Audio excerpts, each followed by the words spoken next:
निमेटोलॉजी का demo video लेने वाले हैं हमारे बसंत सर। बसंत देसवाल सर आईआरआई से एमएससी कर चुके हैं और आईआरआई से पीएचडी स्कॉलर है डिवीजन ऑफ निमेटोलॉजी में। तो आपको एक एक्सपर्ट आपको पढ़ाने वाला है। कोई कॉम्पिटिटिव एग्जाम की तैयारी करना चाहते हैं तो आईआरआई वाला महापैक में आप एनरोल कर सकते हैं। अगर आपको हमारी टीम से बात करनी है, कुछ कंसर्न्स या कुछ रिलेटेड कोई बात करनी है, तो कमेंट सेक्शन में एक गूगल फॉर्म का लिंक दिया होगा, आप उस गूगल फॉर्म को भरें और हमारी टीम आपसे कॉन्टेक्ट कर लेगी।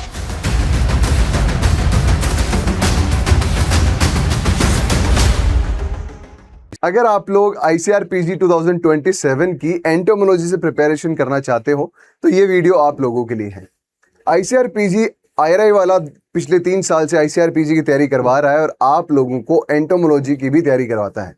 एंटोमोलॉजी का वीडियो आपने ऑलरेडी देख लिया, जहां all India rank 1 Raghu sir ने आपकी क्लास ली है। और आज आपका डेमो वीडियो है निमेटोलॉजी का, और निमेटोलॉजी का डेमो वीडियो लेने वाले हैं हमारे बसंत सर। बसंत देसवाल सर आईआरआई से एमएससी कर चुके हैं और आईआरआई से पीएचडी स्कॉलर है डिवीजन ऑफ निमेटोलॉजी में। तो आपको एक एक्सपर्ट आपको पढ़ाने वाला है। तो जिन भी लोगों को प्रिपरेशन करनी है तो ये हमारे सारे बैचेस हैं, plant sciences, entomology, soil science, social science, horticulture, agronomy. अगर आप एंटोमोलॉजी से प्रिपरेशन करना चाहते हैं तो इस पे आप डायरेक्टली क्लिक कर सकते हैं, या हमारे नंबर है 9953077738, जो नंबर आपको दिए गए हैं उस पे आप मैसेज कर सकते हैं। डिस्क्रिप्शन में भी वो नंबर है। अगर आप 3rd ईयर में और 2028 बैच के लिए तैयारी करना चाहते हैं तो आप सभी के लिए फाउंडेशन बैच है और इसमें आप एनरोल कर सकते हैं। और आपका कोई फ्रेंड है, आप जूनियर्स में से किसी को कंप्लीट कोई कॉम्पिटिटिव एग्जाम की तैयारी करना चाहते हैं तो आईआरआई वाला महापैक में आप एनरोल कर सकते हैं। और अब अगर आपको हमारी टीम से बात करनी है, कुछ कंसर्न्स या कुछ रिलेटेड कोई बात करनी है, तो आपको कमेंट सेक्शन में एक गूगल फॉर्म का लिंक दिया होगा, आप उस गूगल फॉर्म को भरें और हमारी टीम आपसे कांटेक्ट कर लेगी। So without wasting much time आपको पढ़ाने आ रहे हैं आपके प्यारे प्यारे बसंत सर। Sir please come. और आज बच्चों को क्या पढ़ाने वाले हो? आज बेसिक्स पढ़ाएंगे बच्चों को। अच्छा, शुरुआत में डर ना लगे। अच्छा, कुछ तो बेसिक से लेके एडवांस पूरे टाइम में लेके जाओगे? पूरा पूरा बताएंगे अच्छे से। और ये थोड़े डरते रहते हैं कि एंटोमोलॉजी सर ये याद नहीं होती, निमेटोलॉजी में ये नाम याद नहीं होते, उसका क्या? डरने की कोई बात नहीं है, सब याद हो जाएगा। हमारे वाले बच्चे इस बार बहुत अच्छा रिजल्ट देने वाले हैं, आपको पता लगेगा। आप कमेंट भी पढ़ सकते हैं पुरानी क्लासेज में जो भी है। एब्सोल्युटली, आप कोई से भी वीडियो के कोई से भी कमेंट उठा के देखोगे आयरे वाला कैसा पढ़ाता है, आप लोगों को अच्छा लगेगा। सो विद दिस सर अच्छे से पढ़ाओ बच्चों को और बताओ कि निमेटोलॉजी क्या होती है। बिल्कुल बिल्कुल। तो नमस्कार साथियों, आज हम निमेटोलॉजी की बेसिक्स पे बात करेंगे कि क्या होता है, कैसे शुरुआत हुई। इससे पहले कि मैं बताऊं आपको, जिन बच्चों ने जेआरएफ का एग्ज़ाम दिया है 2026 में, उनको पता होगा कि इस बार कितने क्वेश्चन आए हैं। नंबर ऑफ क्वेश्चंस पहले से ज़्यादा बढ़े हैं। पहले 20 आते थे, 17 आते थे, कभी 18 आते थे, लेकिन इस बार 28 to 30 क्वेश्चंस आए हैं, 30 क्वेश्चंस आए हैं। मतलब 120 नंबर का मामला हो गया है सीधा सीधा। तो धीरे धीरे वेटेज बढ़ रहा है, तो आप इसको इग्नोर ना करिए। पहले भी मैंने कहा था बच्चों को, जब पहले क्लासे ली, जो हमारे बैच में रहे, उनको मैं बोलता रहता था कि इग्नोर मत करो, ज़्यादा क्वेश्चन आएंगे, ज़्यादा आएंगे। उन्होंने पढ़ा अच्छे से, तो इस बार उनका रिजल्ट भी अच्छा आने वाला है, कुछ ही टाइम में पता लग जाएगा। तो अब शुरुआत करते हैं। पहले कि मैं बताऊं, इससे पहले कुछ फैक्ट्स पे बात करूंगा, कुछ तथ्यों के बारे में, ताकि आपको इस सब्जेक्ट की इम्पोर्टेंस पता चले कि ये क्यों इम्पोर्टेंट है।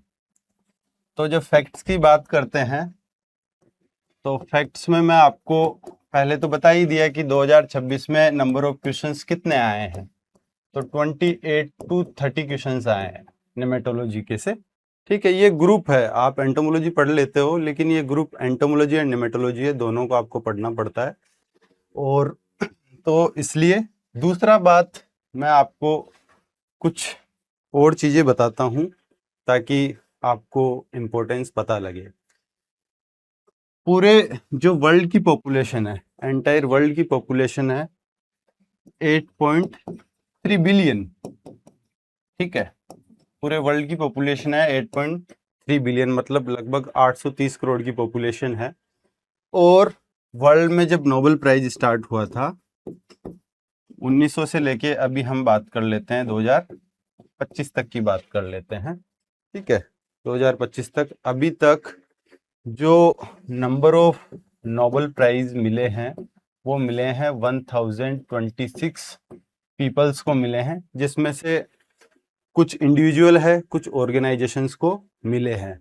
इसमें से अगर आप देखोगे एक सिंगल निमेटोड पे जिसका नाम है सी एलिगेंस, उस पे 5 नोबेल प्राइज मिले हुए हैं।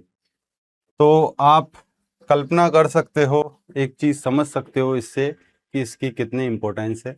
आप देखोगे उसका नाम है सी एलिगेंस, एक निमेटोड का नाम है सी एलिगेंस, सिनोरब्डेटस एलिगेंस।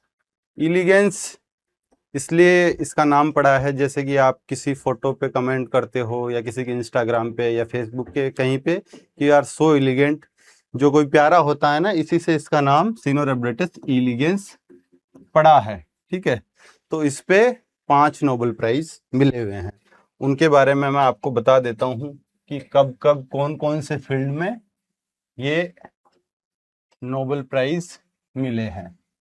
तो सी एलिगेंस पे सबसे पहले मिला 2002 में। ठीक है, उसमें 3 साइंटिस्ट थे, सिडनी ब्रेनर, हॉर्वटीज और सल्स्टन, 3 साइंटिस्ट थे। उनको फिजियोलॉजी एंड मेडिसिन में नोबेल प्राइज मिला। फिर उसके बाद में 2006 में मिला क्रेग मेलो और एंड्रयू फायर को मिला। उन्होंने आरएनए जीन साइलेंसिंग के बारे में बताया, उनको मिला। उसके बाद में 2008 में मिला मार्टिन ली चेफी को in the field of chemistry. फिर उसके बाद में मिला ओमुरा ओम्बेल एंड उनको मिला 2016 के अंदर, उनको मिला फिजियोलॉजी एंड मेडिसिन में। फिर अभी 2024 के अंदर 2 साइंटिस्ट थे, उनका नाम है एम्ब्रोज एंड रुकवन, उनको मिला for the discovery of SIRNA, micro RNA, उसके बारे में उनको भी नोबेल प्राइज मिला। तो एक नेमेटोड और इस पे 5 नोबेल प्राइज। तो इससे आपको इसकी इम्पोर्टेंस पता चल रही होगी कि कोई भी सब्जेक्ट छोटा बड़ा नहीं होता, अगर उस पर काम किया जाए तो ये बड़ी चीज होती है। और एलिगेंस आप इसको इस तरीके से भी बोल सकते हैं, एलिगेंस मतलब आजकल जेनजीज की भाषा में जैसे कहे कि इस नेमेटोड को नेमेटोड ना बोल के इसको कुचू पुचू भी बोल सकते हैं। जैसे कि आजकल जेनजीज बोलते हैं कुचू पुचू कुचू पुचू, तो इसको अगर याद रखना हो, इसको मॉडल ऑर्गेनिज्म भी बोलते हैं। तो ये चीज आपको याद रहनी चाहिए। ठीक है, अब बात कर लेते हैं। ये तो मैंने थोड़ा सा इसकी इम्पोर्टेंस आपको समझ में आए इसलिए मैंने आपको बताया है। अब आगे चलेंगे, आपको आगे की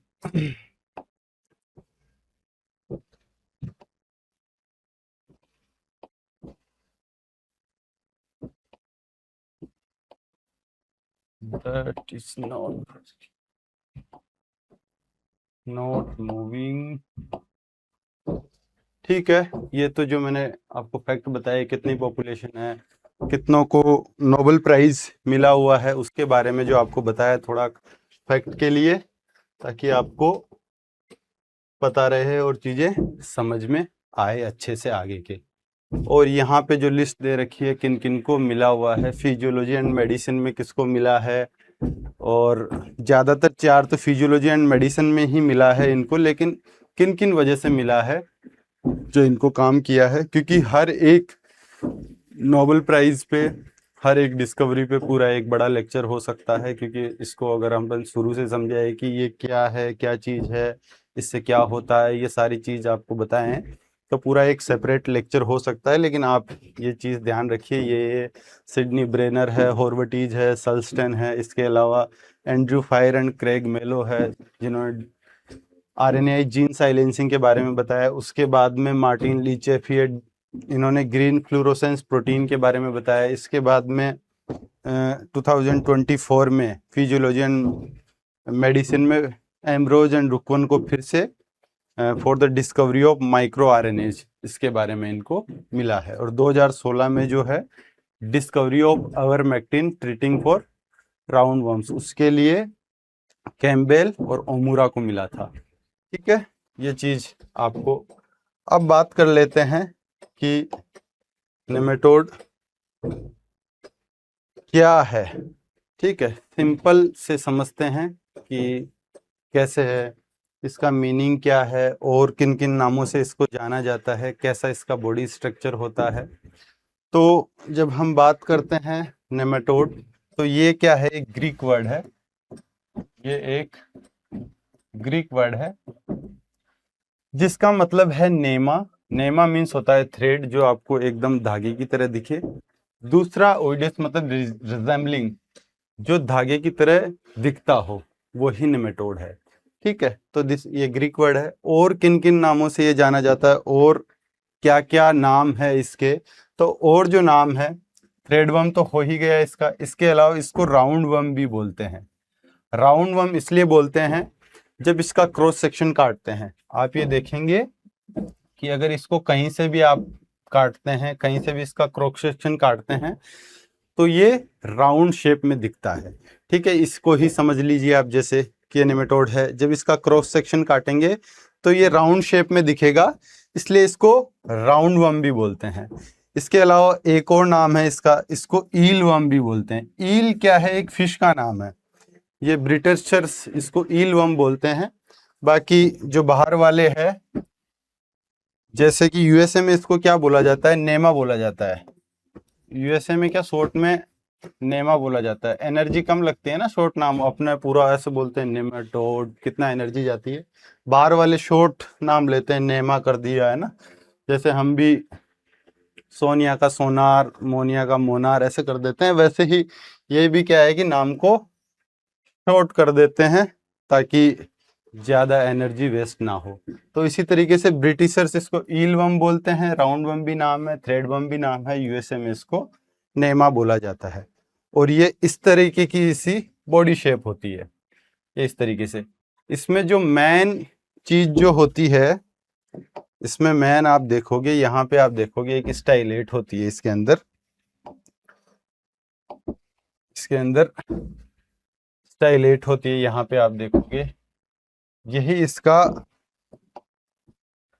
ये सिरिंज की तरह होता है, जैसे अपना इंजेक्शन होता है ना डॉक्टर, वो एकदम तीखा नहीं होता है, इस तरीके से होता है। अगर आप देखोगे इंजेक्शन को, तो ये कुछ इस तरीके से होता है। ठीक है, पूरा ऐसा नहीं होता है, एकदम राउंड शेप में नहीं होता, ताकि जब ये अंदर से जाए तो जो ब्लड को करना हो, या इसके अलावा ये भी प्लांट से अगर शेप लेना हो, प्लांट से न्यूट्रिएंट लेना हो, तो इसी स्टाइलेट की मदद से ये अपना न्यूट्रिशन लेता है। ठीक है, तो ये तो हो गई बेसिक्स की बात। अब आगे चलते हैं, किस किस ने क्या क्या कोटेशन कहा है, क्या बोला है ना। तो एक इंसान है एनेको, जिनको फादर ऑफ नेमेटोलॉजी भी कहा जाता है। तो जब हम नेमेटोड हैबिटेट की बात करते हैं कि नेमेटोड का हैबिटेट कहाँ है, कहाँ कहाँ ये रहता है, कहाँ रहता है, तो ये क्या है, सब जगह मिलेगा आपको। ये अगर आप ये एनेकोब का अगर ये कोटेशन पढ़ोगे यहाँ पे, तो ये आपको हर जगह मिलता है, ये आपको सब जगह मिलता है। जैसे कि आप देखोगे यहाँ पे इन्होंने लिखा है, if all the matter in the universe except the nematode were swept away, our world would still be dimly recognizable. ठीक है, अगर सब चीजों को हटा दिया जाए इस दुनिया से, अगर सब खत्म हो जाए, अकेला नेमेटोड बचे, तब भी हम इस दुनिया को रिकॉग्नाइज कर, उसको जान सकते थे एक नेमेटोड की बदौलत।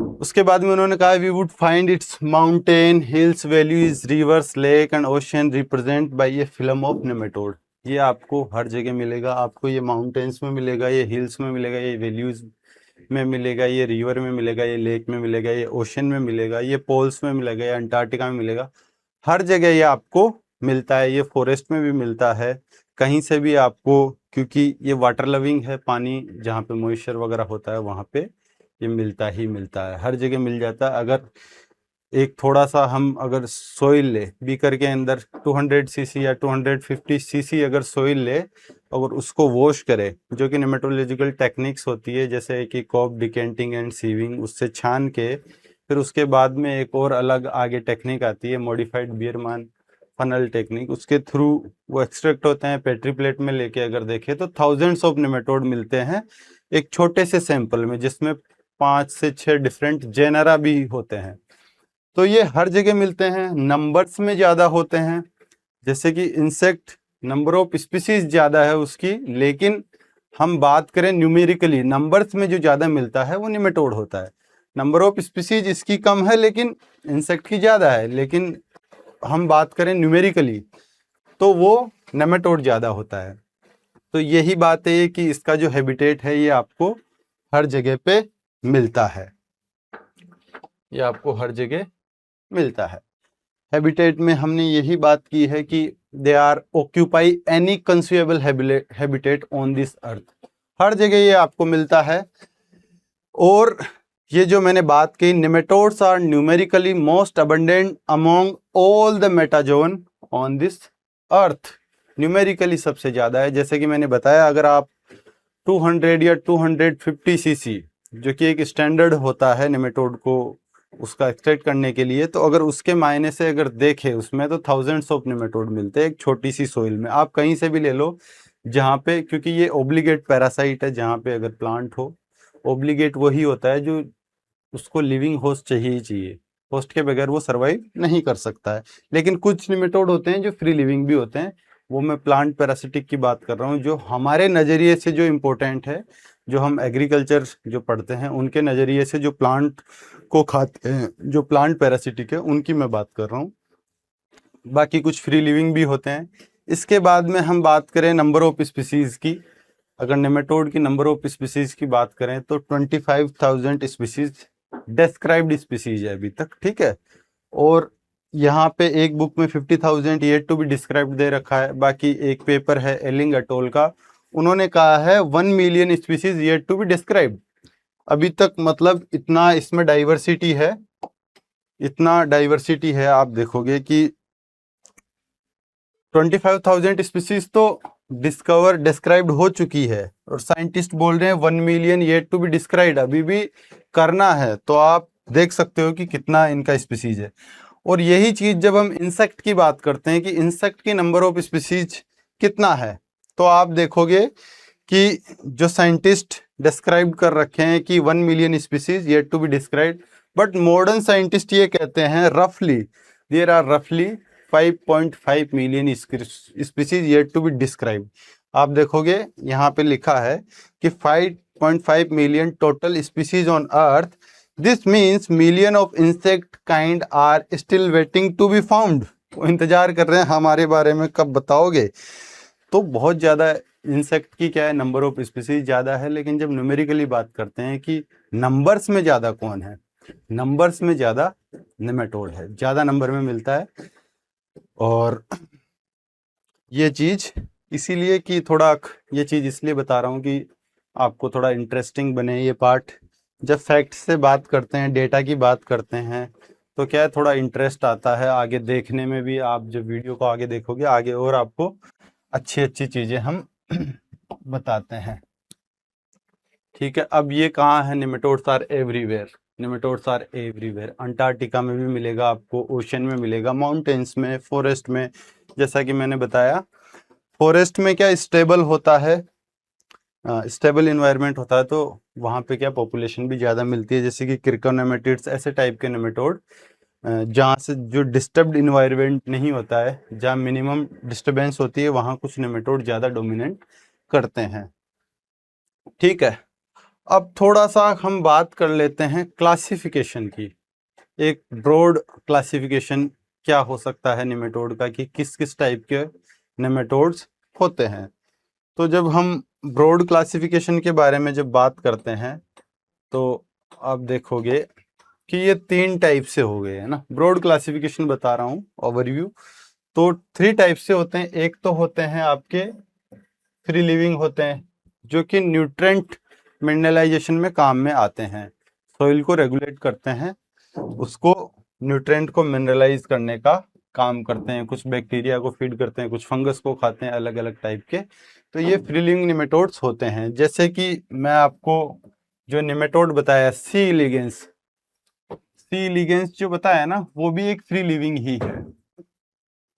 बैक्टीरियल फीडर है, बैक्टीरिया को खाता है, ठीक है, जिसको मॉडल ऑर्गेनिज्म भी बोलते हैं, जिसपे काम करने की वजह से 5 नोबेल प्राइज मिले हैं।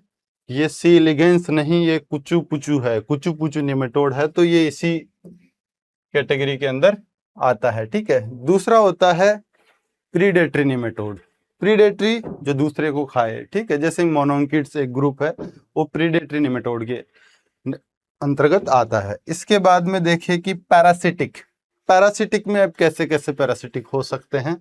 पैरासिटिक में अगर आप देखोगे, एक तो ह्यूमन बींग्स के ऊपर, जो इंसानों के ऊपर, ठीक है, हम जैसे इंसानों के ऊपर कौन कौन से निमेटोड है, कुछ फोटोग्राफ्स आपको दिखाऊंगा। मैं पहले आपको वो दिखा रहा हूं जिससे आप ज्यादा रिलेट कर पाए, कुछ सिम्टम्स दिखाऊंगा, क्योंकि जब ह्यूमंस की बात आती है, जो चीज इंसान को नुकसान कर रही है, जो निमेटोड इंसान को नुकसान पहुंचाता है, तो वो प्लांट को आप तभी को रिलेट कर पाओगे जब एक ह्यूमन बीइंग की तरह उसको देखोगे कि जब इंसान को ये इतना नुकसान पहुंचा सकता है एज ए पैरासिटिक फॉर्म में, तो प्लांट को कितना पहुंचाता होगा। ठीक है, प्लांट में बात इसलिए नहीं होती क्योंकि इसके सिम्टम्स क्या है, बाकी जैसे फंगस के हो गए, बैक्टीरिया के हो गए, वो क्या दिखता है, जो दिखता है वही बिकता है।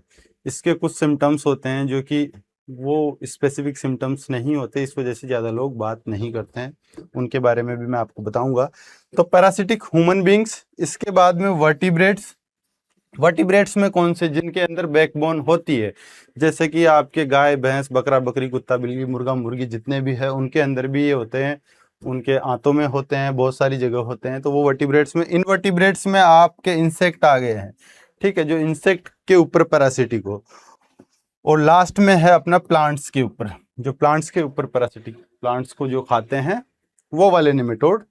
वो तो ये चार हो गए ब्रॉड कैटेगरी में देखें तो, 3 टाइप से फ्री लिविंग हो गए, प्रीडेटरी, पैरासिटिक। पैरासिटिक में भी 4 कैटेगरीज हो गई, parasitic on human being, parasitic on vertebrates and parasitic on invertebrate और प्लांट। ठीक है, ये बात यहाँ तक। अब एक एक 1 बाय 1 करेंगे कि फ्री लिविंग वाले कौन से है, प्रीडेटरी कौन से है, ह्यूमन बीइंग के ऊपर कौन से हैं, इनके बारे में हम 1 बाय 1 देखेंगे। इससे पहले कि जो है कि कौन से एरिया में कौन काम करता है, ठीक है। अब आप देखेंगे कि यहाँ पे मैंने जो कर रखा, अलग अलग डिवाइड कर रखा है, parasitic on human being, on vertebrates, on invertebrates, on plants, अलग अलग टाइप से। अब जो निमेटोड ह्यूमन बीइंग्स पे होंगे वो तो मेडिकल साइंस वाले काम करेंगे उनके ऊपर, ठीक है, वो देखेंगे। ऑन वर्टिब्रेट्स, वर्टिब्रेट्स के ऊपर जो जिनके ऊपर बैकबोन है वो कौन से देखेंगे, वेटनरी वाले, वेटनरी वाले जो वो जो वर्टिब्रेट्स के ऊपर है उनका ध्यान रखेंगे। और जो इनवर्टिब्रेट्स के ऊपर पैरासिटिक है, इंसेक्ट के ऊपर, ग्रास होपर, लोकस, मॉस्किटो, इनके ऊपर जो पैरासिटिक फॉर्म में रहते हैं उनको देखते हैं, एग्रीकल्चर साइंस वाले देखते हैं। और जो प्लांट के ऊपर है वो भी एग्रीकल्चर साइंस वाले ही देखते हैं। और पर्टिकुलर जो देखता है एग्रीकल्चर साइंस में भी वो है डिपार्टमेंट ऑफ नेमेटोलॉजी, ठीक है, नेमेटोलॉजी वाले मेनली इससे डील करते हैं, ठीक है। अलग अलग टाइप से ये हो गया है आपका 4 टाइप की कैटेगरीज, कौन किसको देखेगा। अब हम अगर बात करें, अब जो अलग अलग टाइप्स के निमेटोड्स है उनकी परसेंटेज कितना है, ठीक है, जब हम देखते हैं कि उनका परसेंटेज कितना है। अब जो मरीन है, जो समुद्र के पानी के अंदर रहते हैं, वो सबसे ज्यादा है, वो कितना है, वो है 50% है, ठीक है, जो मरीन वाले होते हैं वो 50% है। लेकिन इस पे ज़्यादा रिसर्च नहीं होती है क्योंकि इकोनॉमिक इम्पोर्टेंस इतनी है नहीं। इकोनॉमिक इम्पोर्टेंस जो आपको नुकसान पहुंचाए, जिसकी वजह से आपकी फसल खराब हो, या जिसकी वजह से ह्यूमंस पे जो है ह्यूमंस की हेल्थ खराब हो, तो उन पे ही ज़्यादा ध्यान दिया जाता है। जिनकी वजह से कोई नुकसान नहीं हो रहा, कोई ज़्यादा फायदा नहीं हो रहा है, तो उन पे ज़्यादा ध्यान नहीं दिया जाता है। इनकी पॉपुलेशन सबसे ज़्यादा है, 50% है। उसके बाद में देखते हैं फ्री लिविंग। फ्री लिविंग जो निमेटोड है उनकी पॉपुलेशन है 25%, ठीक है, इतना परसेंट, ये वेटेज की बात कर रहे हैं, नॉट पॉपुलेशन की, इतना ये होता है 25%, इतना इसमें होता है, ठीक है। उसके बाद में हम देखें अगर प्लांट पैरासिटिक की, तो प्लांट पैरासिटिक जो होते हैं वो 10% होते हैं, ठीक है। और जो एनिमल पैरासिटिक होते हैं, जो मैं आपको वर्टिब्रेट्स पे बताया, वो होते हैं 15%, ठीक है, इस टाइप से। तो हम जो काम करते हैं एज ए निमेटोलॉजिस्ट, जो काम करते हैं, हम डील करते हैं इन वालों से, जो प्लांट पैरासिटिक होते हैं, जो प्लांट को नुकसान पहुंचाते हैं, उनसे हम डील करते हैं। ठीक है, तो ये अलग अलग इनका वेटेज है, इसीलिए जिनकी इकोनॉमिक इम्पोर्टेंस कम होती है।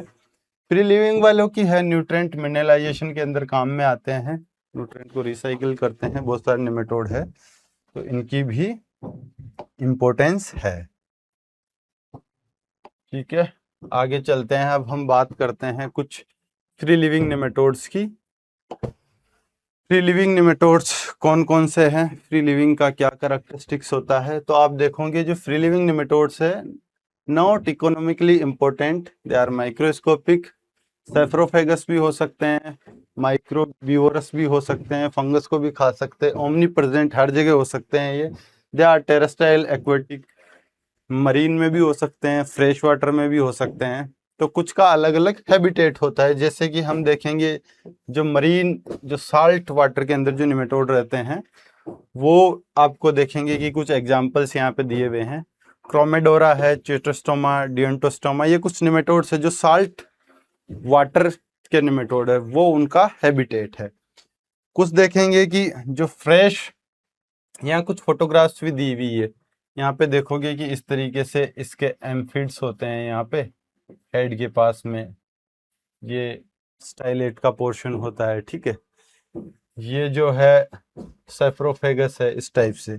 यहाँ पे इनके पास में कोई स्टाइलेट नहीं होती, जो कि प्लांट पैरासिटिक निमेटोड के पास जिस तरीके से स्टाइलेट होती है ना, ऐसी कोई स्टाइलेट इनके पास में नहीं होती, जो पीपीएंस के पास में ही होती है इस तरीके की नॉर्मली। बाकी इनके अंदर ऐसे खाली स्टोमा होता है इस तरीके से।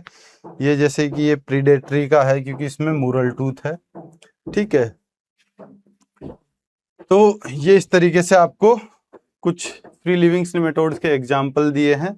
अब जो nematode soil and fresh water के निमेटोड है, उनके बारे में अगर देखोगे तो रैप्डेटिस है, प्लेक्टस है, डोरिलेमस है, नाइगोलेमस मोनोंकस, ये जो निमेटोड है ये सोइल और फ्रेश वाटर के निमेटोड्स है। अब बात कर लेते हैं हम साथियों आगे एक नोबेल प्राइज के बारे में, जहां से ये तो आपको बताना बनता है, जो पहले टाइम मिला था उसके बारे में बनता है। ये आप पहले तो ये साइंटिस्ट का नाम याद रखिए, 3 साइंटिस्ट है, इन्होंने काम किया था। सिडनी ब्रेनर है, दूसरा है रॉबर्ट हॉर्वेटीज है, जोन्स ई सल्स्टन 2002 के अंदर इनको नोबेल प्राइज मिला था in the field of physiology and medicine के अंदर। अब वो काम, इन्होंने जो काम किया था, वो काम क्या था, वो पहले मैं आपको बता देता हूँ। इनको किसकी वजह से मिला, वो मिला है for their discoveries concerning genetic regulation of organ development and program cell death.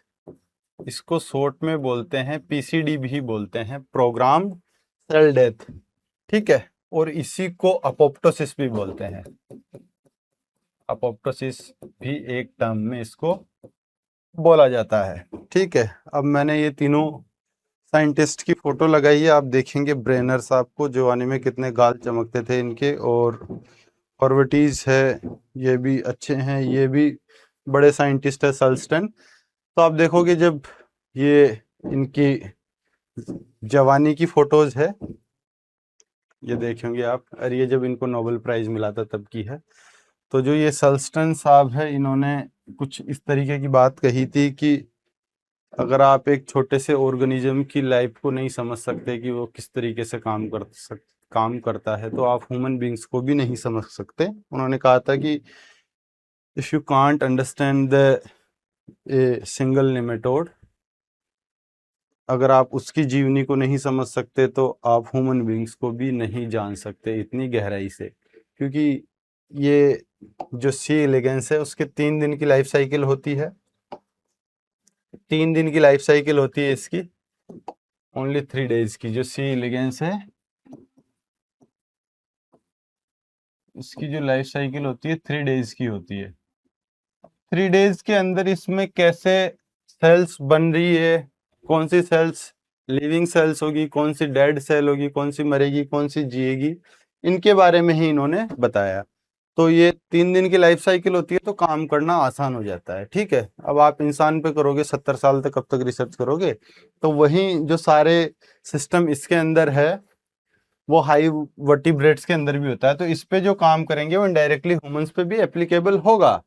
तो इसीलिए इस पे काम करना आसान हो जाता है, क्योंकि और बहुत सारे इसके फीचर्स है, जैसे ट्रांसपेरेंट बॉडी वॉल होगी, सारे ऑर्गन्स होते हैं, म्यूटेंट करना इजी होता है। होमोलॉजी भी जो है 60 to 7% ह्यूमन बींग से रिलेटेड होती है, तो इस पे काम करना आसान हो जाता है। बहुत सारे इसके करेक्टर्स है। अभी ये देख लेते हैं कि अपोप्टोसिस क्या है, पीसीडी क्या है, प्रोग्राम सेल डेथ क्या है, इसके बारे में समझ लेते हैं। आप देखोगे कि जब इसकी लाइफ साइकिल की बार बार स्टडी की गई, लाइफ साइकिल की, क्योंकि 1 to 3 days में कंप्लीट हो जाती है, तो इन्होंने देखा कि जो सेल लीनिएज के थ्रू जो इसमें टोटल नंबर ऑफ सेल्स होती है वो होती है 1090, और जब एंड होती है तो इसमें जो नंबर ऑफ सेल्स बचती है 959 सेल्स, ओनली इतनी ही सेल्स बचती है। अब बीच में क्या हुआ, 131 सेल्स कहाँ गई? ये हो गई डेड सेल्स। ठीक है, इन्होंने बार बार देखा कि ये डेड सेल्स है, हर बार इतना ही हो रहा है। तो ये जो सेल्स का मरना है ये एक्सीडेंटल नहीं होता कि एक्सीडेंटल सेल्स मर गई, बार बार इतनी ही मर रही है। ये एक्सीडेंटल नहीं है, ये प्रोग्राम्ड है पहले से, इसीलिए इसका नाम है programmed cell death, PCD, apoptosis. इसके बारे में ही इन्होंने बताया था, तो आप ये समझने में आपको आसानी ही रहेगी कि पीसीडी क्या है, प्रोग्राम्ड डेथ सेल क्या है, अपोप्टोसिस क्या है, किस तरीके से सेल्स मर रही है, लिविंग सेल्स कौन सी है, डेड सेल्स कौन सी है, और ये बार बार ये क्यों हो रहा है। जब इन तीनों ने देखा कि बार बार ये सेल्स मर रही है, इसी को प्रोग्राम्ड सेल बताया उन्होंने। ठीक है, अब बात कर लेते हैं, अब आ जाते हैं, पहले हम nematode parasite of human beings. ठीक है, जो ह्यूमन बींग्स के ऊपर कौन कौन से पैरासिटिक निमेटोड है उनके बारे में बात कर लेते हैं दोस्तों। तो आप देखोगे पहला जो निमेटोड है वो है एस्केरियासिस लुम्ब्रिकोइडस, जिसको हम बोलते हैं द इंटेस्टाइनल राउंडवर्म। राउंडवर्म इसको बोलते हैं इंटेस्टाइनल, क्योंकि ये आंत के अंदर होता है। ठीक है, अब क्या है, वर्ल्ड की जो अप्रोक्सीमेट 25% पॉपुलेशन है वो इससे इन्फेक्टेड है। किससे?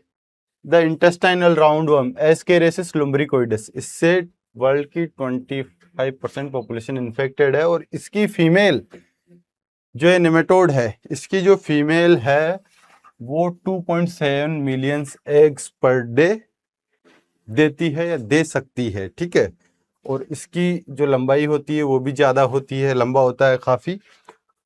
अब ये देखिए इस तरीके का होता है, इसकी वजह से एनीमिया होता है, लीड टू इंटेस्टाइनल ब्लॉकेज। इस तरीके से आप देखोगे कि ये आंत को भी, जो छोटी आंत हो बड़ी आंत हो, अगर ये चला गया एक बार पेट के अंदर चला गया तो देखोगे कि इस तरीके से ये ब्लॉकेज हो जाता है। फिर आपको इसको काट के ही निकालना पड़ेगा, उसके बाद में ही ये निकलेगा, वरना फिर आप ख़त्म हो। अगर बहुत ज़्यादा नंबर्स में ये हो जाते हैं तो इस तरीके से ब्लॉकेज हो जाता है।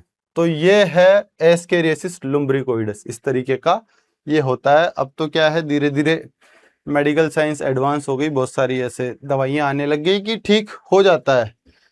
पौधों पे थोड़ा सा अभी प्लांट्स पे कम काम हुआ है, जितना मेडिकल साइंस में काम हुआ है उतना प्लांट्स के ऊपर नहीं हुआ है, वरना उनका भी एक सही तरीके से इलाज किया जा सकता था। ठीक है, तो ये इस तरीके से है। अगला हम बात करते हैं, ये देखिए ये एक और निमेटोड है दोस्तों, जिसका नाम है एंटीरोबियस वर्मिकुलेरिस। ये वो निमेटोड है जो सब जानते होंगे, सबको ये अभी तो नहीं खाता आजकल के बच्चों के, लेकिन जो मैं जहाँ से समझूँ जो 90s 96 के 2000 के बाद के भी जो बच्चे होंगे, 2005 के बाद वालों में शायद नहीं हो, उससे पहले तो सबके होता ही था। जो भी कच्चा दूध पिया उसको ये खाते थे। जो एनल एरिया में मीठी मीठी खुजली चलती थी बच्चों, वो इसी की वजह से चलती थी। जो होंगे 25 22 23 साल के जो बच्चे हैं उनको बता रहा हूँ कि जो जिसको चुन्निया बोलते हैं कि तेरे को चुन्निया खा रहे हैं क्या, तो वही ये निमेटोड है साथियों, एंटीरियोबियस वर्मिकुलेरिस। इसको पिनवर्म भी बोलते हैं। जैसे पिन चुभती है ना, उसी तरीके से ये इरिटेट करता है बच्चों को, छोटे बच्चों को। अभी तो एल्बेंडाजोल फेल्बेंडाजोल के बहुत सारे सॉल्यूशंस आ गए, अगर वो पीते हैं तो ये मर जाते हैं। लेकिन हमारे टाइम इतनी गाँव में दवाइयाँ नहीं होती थी, ये चीज़ें नहीं होती थी, तो मम्मी लोग थोड़ा हींग दबा दिया, कुछ टाइम के लिए ऊपर गया, फिर आ जाता था खाने के लिए ना, फिर खाता था, फिर इरिटेट होता था बच्चा, रात भर रोता रहता था, एनएल एरिया उसका लाल हो जाता था। तो ये क्या है, कंटिन्यूअसली इंचिंग करता था। इसको पिनवर्म भी बोलते हैं। और काज इंचिंग इन एनल एरिया छोटे बच्चों के ज़्यादा होता है, लेकिन कुछ जो बदमाश लोग होते हैं बड़ों में भी ये खाता है। तो आप तो ध्यान रखो, इस तरीके से मैं याद कराने के पर्पज से ये बता रहा हूँ। एंटेरोबियस वर्मिकुलेरिस, ठीक है। ये इसके मेल की और फीमेल की फोटो है। कभी पूछना, मम्मी से पूछना, या जब बताएगी कि ये क्या होता था, उनको भी नहीं पता होता था कि बच्चा क्यों रो रहा है इतना। तो ये इसी की वजह से होती थी, वो जो प्रॉब्लम होती है अभी नहीं होती है। आगे चलते हैं दोस्तों, आगे और बताता हूँ मैं आपको कि ये मैं इसलिए बता रहा हूँ साथियों ह्यूमन बींग्स के, कि आप थोड़ा सा कोरिलेट कर पाओगे, समझ पाओगे ये चीज़ के जो पैरासिटिक फॉर्म में ह्यूमंस पे इस तरीके के डिजीज करता है, कितनी खतरनाक वाली, तो ये प्लांट्स पे भी करता है ना। बस प्लांट पे क्या है, स्पेसिफिक सिम्टम्स ना आने की वजह से लोगों की नज़र में नहीं आ रहा है। वरना तो जब साइंस की शुरुआत हुई थी यहाँ पे इंडिया में, जब पहली बार IRI में 1966 में जब डिपार्टमेंट खुला था, उससे पहले क्या हुआ था, 1958 में एक मोलिया डिजीज आया था सिक्कर, नीम का थाना में। तो वहाँ पे किसानों ने क्या है, अपनी फसल जलाती थी, गेहूं की फसल, खड़े खेत में ही उन्होंने आग लगा दी थी। तो मुद्दा जब भी बनता है, लोग जब बात करते हैं, मिनिस्ट्री ऑफ एग्रीकल्चर तक बात जाती है कि वहाँ पे ऐसे जला रहे हैं, तो वहाँ से क्या है कि इस सब्जेक्ट पे भी काम होना चाहिए। कोई निमेटोड नाम की चीज़ है, रिक्रूटमेंट कराओ, इसमें भी स्टूडेंट्स को पढ़ाओ, निमेटोलॉजी के बारे में बताओ, ताकि आगे जाके इस पे भी काम हो सके। ठीक है, तो मैं आपको पैरासिटिक वाले इसलिए बता रहा हूँ ह्यूमन बींग्स के, कि आप थोड़ा उस चीज़ को समझ पाओ। अब देखेंगे एक नया दूसरा निमेटोड है, ओंकोसरसा वोल्वुलस। ये क्या है, एक फाइलेरियल वर्म के थ्रू ट्रांसमिट होता है, जिसका नाम ब्लैक फ्लाई, उसके जीनस का नाम है साइमूलियम। ठीक है, ये क्या करती है मक्खी, ये निमेटोड को लेके जाती है जब आपकी आंख अगर साफ नहीं है, यहाँ पे लिक्विड लगा हुआ है, यहाँ पे लगा हुआ है, ठीक है, तो उस टाइम ये जो मक्खी है, जिसको ब्लैक फ्लाई भी बोलते हैं, साइमूलियम, ये क्या है, बैठेगी, अगर आपकी आंख पे बैठ रही है, यहाँ बैठ रही है, यहाँ बैठ रही है, तो उसके पैरों में कहीं ना कहीं निमेटोड वो आंख में छोड़ गई। तो आंख में छोड़ने के बाद ये आप देखोगे कि आंख किस तरीके से हो जाती है, इसको ही बोलते हैं रिवर ब्लाइंडनेस। कंटिन्यूसली पानी आपकी आंख से निकलता रहता है और आंख भी इस तरीके की आपकी हो जाती है। ये नेमेटोड की वजह से ही होता है, लेकिन इसका जो वेक्टर है ले जाने वाला, वो हमारा साथी ही है, एक एंटोमोलॉजी का साथी है जो नेमेटोड को लेके जा रहा है। तो दोनों एक दूसरे का साथ दे रहे हैं, एंटोनिमेटो वाले मिलके इंसानों में इस तरीके की हालत कर देते थे। अभी तो नहीं होता है, ये अफ्रीकन कंट्रीज में यहाँ पे ज्यादा था। ठीक है, ओंकोसरसा वोल्वुलस, इसको फाइलेरियल वर्म भी बोलते हैं, इसकी वजह से रिवर ब्लाइंडनेस भी होता है। ठीक है, इनका नाम याद रखना कि क्या है। ठीक है, इसको फाइलेरियल वर्म बोलते हैं। ये जो है किसके, इसका वेक्टर कौन है, इसकी वजह से रिवर ब्लाइंडनेस, ओंकोसेरियसिस, ये नाम आपको याद रखना है साथियों। एक और ह्यूमन बींग्स के ऊपर एक और नेमेटोड है, ठीक है, उसका नाम है ड्रैकनकुलस मेडिनेंसिस।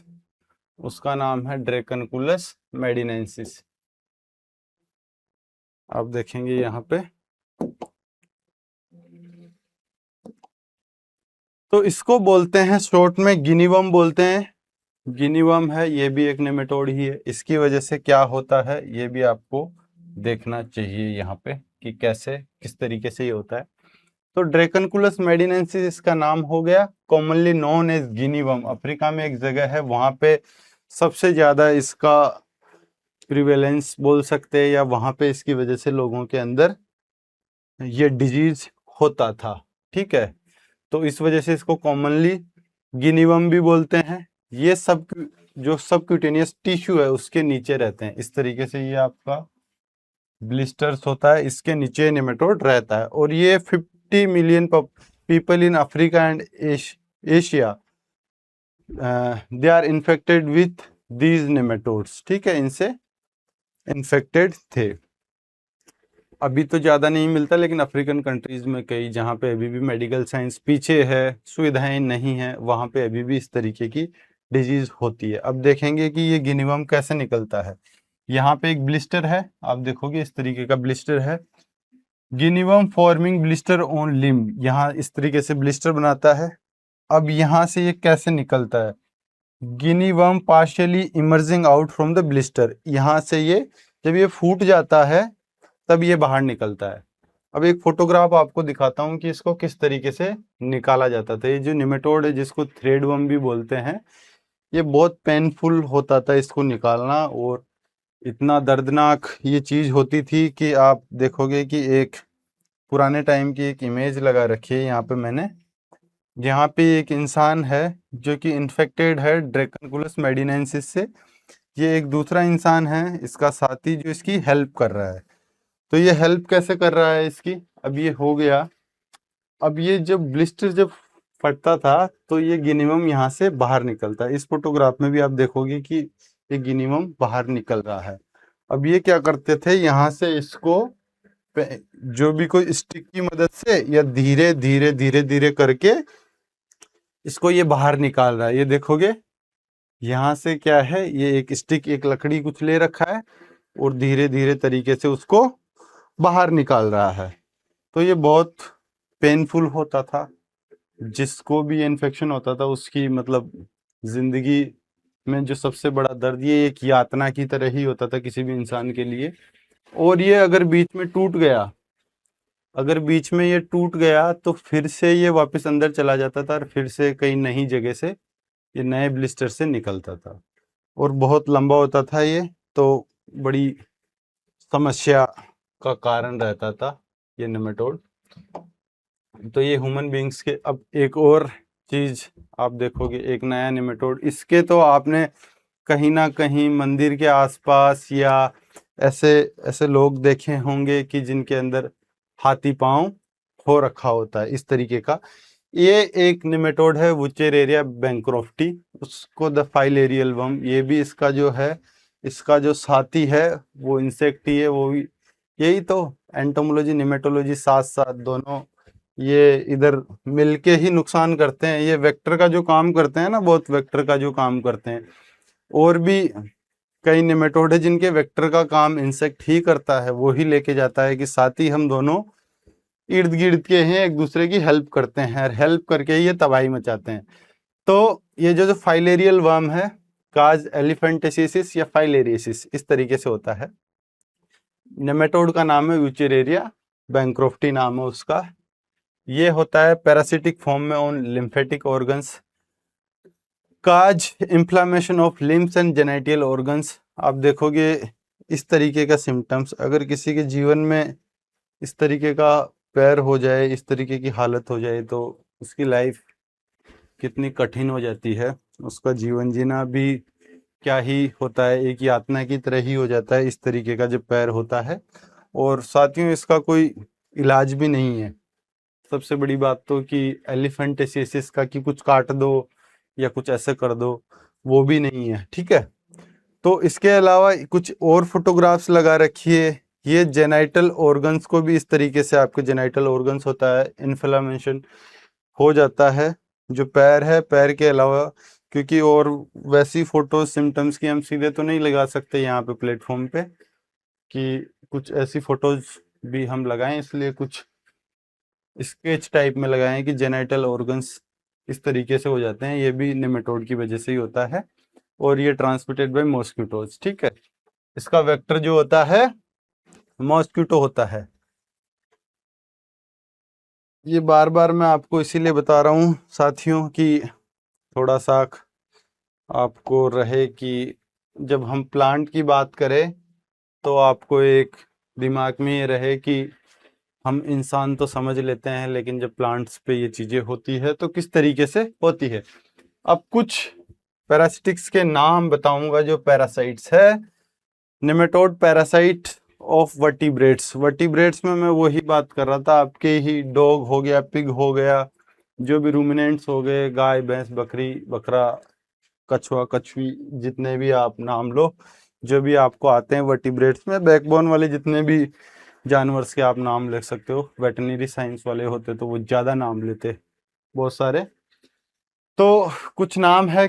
एक चीज़ तो इसमें जो डिफरेंस होता है बाकी कि हम अगर प्लांट पैरासिटिक निमेटोड से अगर हम कंपेयर करके देखें तो ये वाले जो निमेटोड होते हैं थोड़े से एक बड़े होते हैं, ठीक है, साइज में बड़े होते हैं, विजिबल नेक्ड आई से भी देखा जा सकता है, माइक्रोस्कोप की कोई ज़रूरत नहीं है। जबकि हम प्लांट पैरासिटिक निमेटोड्स की जब बात करेंगे आपको बताएंगे वो साइज में थोड़े छोटे हैं, बिना माइक्रोस्कोप के हम नहीं देख सकते हैं। बाकी जो एनिमल पैरासिटिक्स होते हैं, जो वर्टिब्रेट्स वाले मैं बता रहा हूँ, उनकी मैं बात कर रहा हूँ, ठीक है। तो ये साइज में बड़े होते हैं। Some form are common to human beings, उनके अंदर भी होते हैं, ठीक है। इसके अलावा कुछ एग्जाम्पल्स जैसे ट्राइचूरिस है, एक नेमेटोड ट्राइचूरिस है, ये विपवर्म भी इसको बोलते हैं। ये alimentary canal of dogs pig and ruminants. Ruminants किसको बोलते हैं, आपके जो कैमल होता है ना, कैमल वगैरह के अंदर, ऊंट वगैरह के अंदर, उनकी आंत में ट्राइचूरिस नेमेटोड होता है, ठीक है। और भी है हिमोंग को, ये है डिक्टियोफाइला रिनेल है, ये जाइंट किडनी वर्म है, ये भी डॉग्स के अंदर होता है, 90 सेंटीमीटर तक इसकी लेंथ होती है। बाकी शिप गोट केटल में ये कॉन्टोटस निमेटोड है। इसके अलावा एस्केरिडा गाली है, जो कि चिकन्स के अंदर, जो आपके मुर्गा मुर्गी होते हैं उनके अंदर ये वाला निमेटोड भी होता है साथियों, ठीक है। कुछ एग्जाम्पल्स दिए, ये पूछे तो नहीं जाते हैं लेकिन एक आपको पता होना चाहिए कि पैरासिटिक जो वर्टिब्रेट्स के अंदर कौन से होते हैं, तो ये वाले निमेटोड्स होते हैं साथियों। और आगे बात करते हैं। अब आपको अगर मैं बताऊं कुछ नेमेटोड्स के बारे में, तो और भी हम बात कर लेते हैं कि जो इनवर्टिब्रेट्स के अंदर, अब ये कहीं कहीं तो साथ ही होते हैं, दोनों एक दूसरे को वेक्टर का भी काम करते हैं। कि आपके जो मैं बता रहा था कि नेमेटोड को लेके जा रहा है, इंसेक्ट एज ए वेक्टर का काम कर रहा है। अब यहाँ पे नेमेटोड यहाँ पे उल्टा पड़ गया है, उल्टा पड़ गया है, इंसेक्ट को भी खत्म कर देता है, ठीक है। तो इसमें दो ग्रुप आते हैं। एक ग्रुप के अंदर तो क्या होता है, जो हम ये मर्मिथिड ग्रुप है जिसमें दो निमेटोड है, जैसे कि मर्मिस निग्रेसेंस है, रोमेनोमर्मिस कुलिसिवोरेक्स है। ये इंसेक्ट को किस तरीके से मारते हैं। और एक दूसरा ग्रुप है जिसका नाम है ईपीएन, एंटोमोपैथोजेनिक नेमेटोड्स, वो किस तरीके से मारता है उनकी हम बात कर लेते हैं।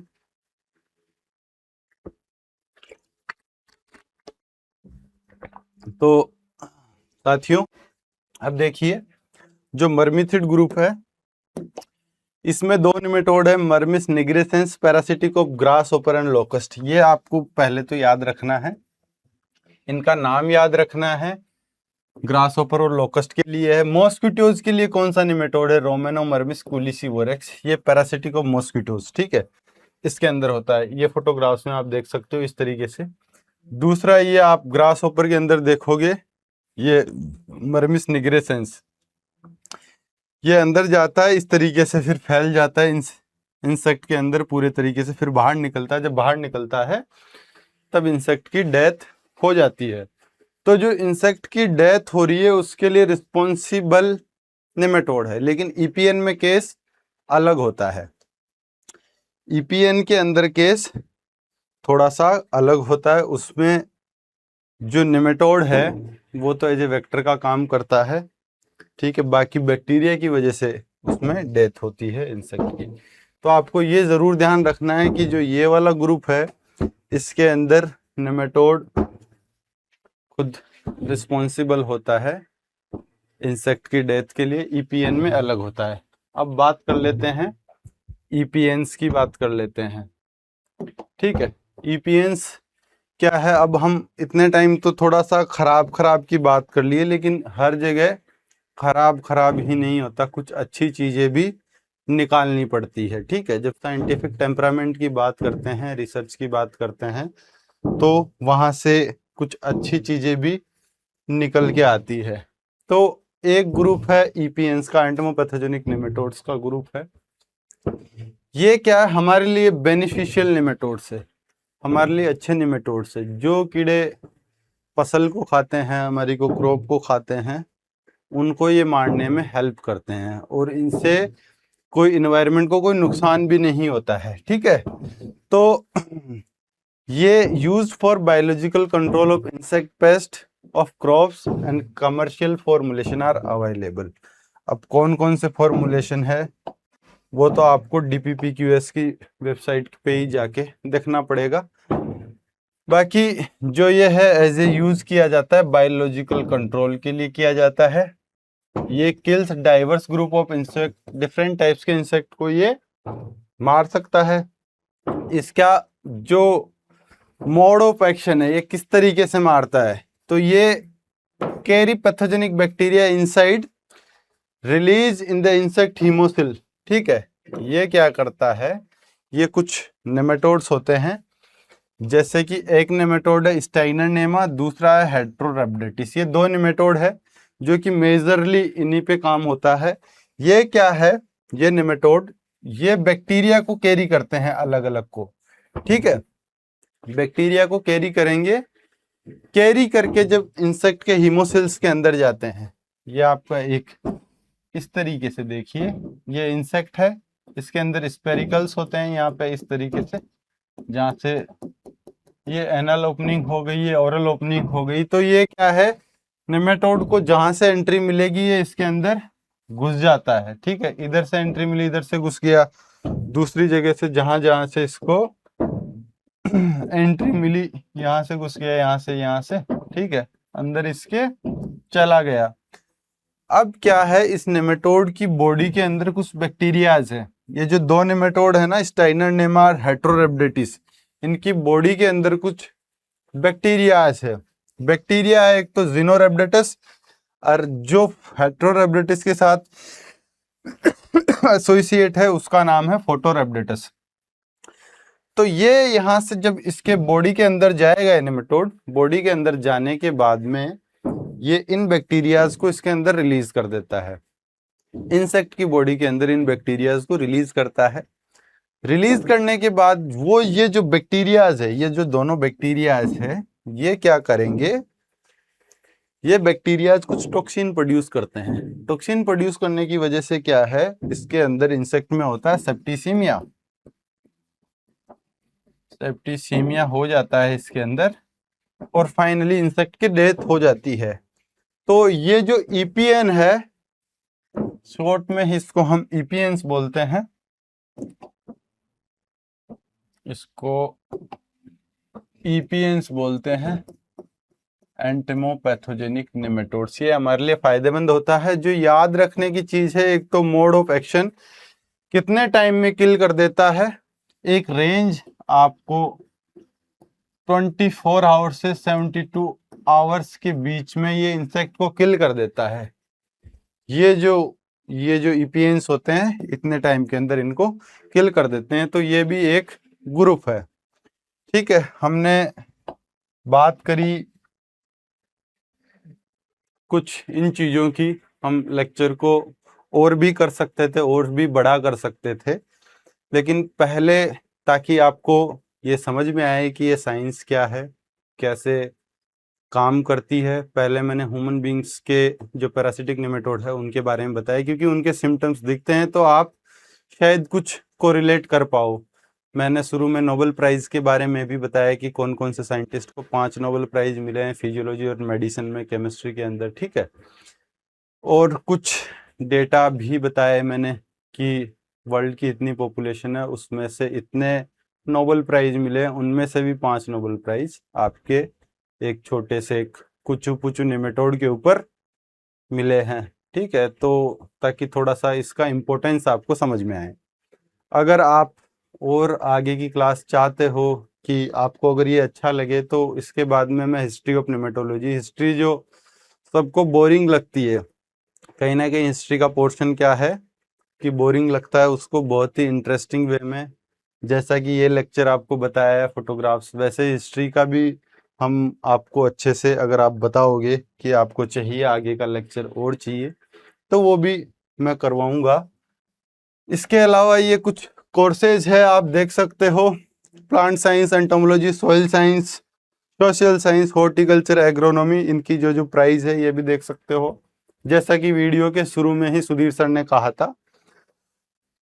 तो बाकी जो फाउंडेशन बैच के लिए है उसका कितना कितना प्राइस है, और जो 3rd ईयर से ही तैयारी करना चाहते हैं, 2 साल तक कंटिन्यू तैयारी करना चाहते हैं, उनके लिए भी ये GRF के बैच हैं, 2 साल वालों के लिए भी। ठीक है, और अगर आपको नए अपडेट्स चाहिए कि क्या चल रहा है, क्या नहीं चल रहा, नई स्कीम क्या आ रही है, एग्रीकल्चर में क्या नया हो रहा है, तो उसके लिए आप फॉलो करिए। IRI वाला का यूट्यूब चैनल है, IRI वाला का इंस्टाग्राम है, चैनल भी है, यहाँ पे आप देखोगे टेलीग्राम का भी है, और ये वेबसाइट भी है। और अगर आपको बात करना हो और कुछ क्वेरी हो तो आप इस नंबर पे भी फ़ोन कर सकते हैं।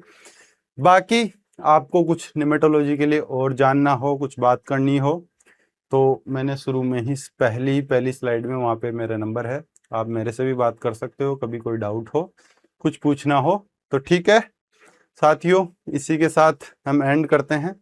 आगे अगर आपको आगे की क्लास और चाहिए हिस्ट्री की, तो कमेंट करना, बताना कि हिस्ट्री की भी चाहिए, आगे भी आपको पढ़ाया जाएगा। और IRI वाला से जुड़िए। धन्यवाद। इसी के साथ नमस्कार।